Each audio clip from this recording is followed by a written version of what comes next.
47-এ ধর্মের ভিত্তিতে পাকিস্তান রাষ্ট্রের জন্মের পর থেকেই ধীরে ধীরে স্পষ্ট হতে থাকে দুই অঞ্চলের টানাপোড়েন, অসম বিভাজন, শোষণ, বঞ্চনা, বৈষম্য। রাষ্ট্রভাষা আন্দোলন ঘিরে উত্তপ্ত হয় পূর্ব বাংলার রাজনীতি।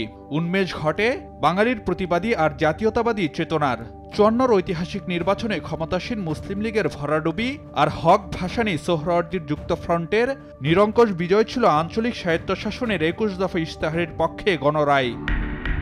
সেই পথ ধরেই একে একে দানা বাঁধে অধিকার আদায়ের সংগ্রাম। সামরিক শাসক আইয়ুব বিরোধী লড়াই, 62-র শিক্ষা আন্দোলন, 66-র 6 দফার ধারাবাহিকতায় 69-এর গণ অভ্যুত্থানে প্রকাশ পায় স্বাধিকার আর মুক্তির আকাঙ্ক্ষা। 70-এর নির্বাচনে শোষণের বিরুদ্ধে ঐক্যবদ্ধ গণরায় দেয় বাঙালি। তবে তার প্রতিও অশ্রদ্ধা দেখাতে থাকে পাকিস্তানি শাসকরা। 71-এর উত্তাল মার্চ জুড়ে চলে অসহযোগ আন্দোলন। দীর্ঘদিনের যে ক্ষোভ, তার একটা প্রকাশ ছিল এই মার্চ মাসের 1 তারিখ থেকে। বীর বাঙালি অস্ত্র ধরো, বাংলাদেশ স্বাধীন করো। আমরা কথাটা এখন বলছি খুব সহজে, কিন্তু তখন এটা অনেক আবেগ, অনেক সাহস লাগতো এই কথা বলতে। জিন্নাহ মিয়ার পাকিস্তান, আজিমপুরের গোরস্থান, এই ধরনের স্লোগান দিয়েছে। তখন তো এই দেশের একটা সাধারণ রিক্সাওয়ালার বা একজন পানের দোকানওয়ালা, তার মনেও পাকিস্তান ভেঙে ফেলতে হবে। 7 মার্চ রেসকোর্স ময়দানের ঐতিহাসিক ভাষণে বাঙালিকে লড়াইয়ের ডাক দেন বঙ্গবন্ধু শেখ মুজিবুর রহমান। তোমাদের যা কিছু আছে তাই নিয়ে প্রস্তুত থাকো। মনে রাখবা, রক্ত যখন দিয়েছি, রক্ত আরো দেব। এই দেশের মানুষকে মুক্ত করে ছাড়বো ইনশাআল্লাহ। এরপর আলোচনার নামে কালক্ষেপণ করে অপারেশন সার্চ লাইটের নীল নকশা সাজায় পাকিস্তানি শাসকরা। 25শে মার্চ কালরাতে নিরস্ত্র ঘুমন্ত বাঙালির উপর গণহত্যা চালায় হানাদাররা।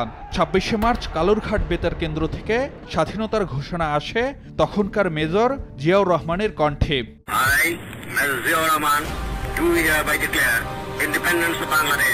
17 এপ্রিল মুজিবনগর সরকারের শপথের মধ্য দিয়ে আনুষ্ঠানিক রূপ পায় মুক্তিযুদ্ধ। আপামর মানুষের অংশগ্রহণে যা হয়ে ওঠে জনযুদ্ধ। গুটিকত হাতে গোনা কয়েকজন তাদেরকে আমরা মুক্তিযুদ্ধ বিপক্ষে শক্তি বলে, কিন্তু পুরো দেশের মানুষ মুক্তিযুদ্ধ করেছে। কেউ সরাসরি মুক্তিযুদ্ধ করেছে, কেউ পিছনে থেকে মুক্তিযুদ্ধকে সমর্থন করেছে। তারা মুক্তিযুদ্ধতে সাহায্য করেছে, তার মুক্তিযুদ্ধে আশ্রয় দিয়েছে। তারা কোথা থেকে কম মুক্তিযুদ্ধ হলো? এইসব মূল্যবোধ ছিল বলেই পাকিস্তান ভেঙে বাংলাদেশ সম্ভব হয়েছে। যেভাবে সাধারণ মানুষ মুক্তিযোদ্ধাদের আশ্রয় দিয়েছে, নিজের জীবনের রিস্ক নিয়ে তাদের খাবার দাবার দিয়েছে, অনেকে কিছু টাকা জোগাড় করে তাদের হাতে দিয়েছে, যে যেভাবে পারে মুক্তিযোদ্ধাদের সহযোগিতা করেছে। 9 মাসের রক্তক্ষয়ী মুক্তিযুদ্ধে বাঙালির অদম্য সাহসের কাছে হার মানে হানাদাররা। 16 ডিসেম্বর আত্মসমর্পণ করে 93,000 পাকিস্তানি সেনা। তবে স্বাধীনতার 54 বছর পেরোলেও প্রত্যাশা আর প্রাপ্তির মধ্যে রয়ে গেছে তফাৎ।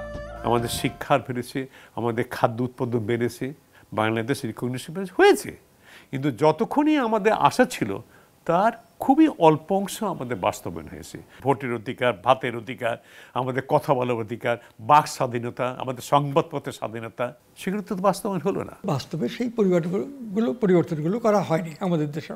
যারা আগে শক্তিশালী ছিল অর্থনৈতিকভাবে, রাজনৈতিকভাবে, তারাই ধারাবাহিকভাবে পরেও শক্তিশালী হয়েছে। তবে প্রাপ্তি অপ্রাপ্তির নানা হিসেব নিকেশ থাকলেও যে লাল সবুজ পতাকায় রয়েছে 30 লাখ শহীদের রক্তদাগ, সে পতাকা বয়ে নিয়ে বাংলাদেশকে কাঙ্ক্ষিত লক্ষ্যে এগিয়ে নেবে প্রজন্মের পর প্রজন্ম, এমনটিই প্রত্যাশা। বাঙালির শ্রেষ্ঠ অর্জন 71। সব শ্রেণী পেশার মানুষের সম্মিলিত সংগ্রাম আর আত্মত্যাগের বিনিময়ে এসেছে লাল সবুজের বাংলাদেশ। স্বাধীনতার এত বছরে প্রাপ্তি আছে অনেক, তবে অপূর্ণতাও কম নয়। আর সেসব ঘোচাতে পারলেই অর্জিত হবে স্বাধীনতার স্বপ্ন, আকাঙ্ক্ষা। ফারুক ভিয়া, রবিন, সময় সংবাদ, ঢাকা।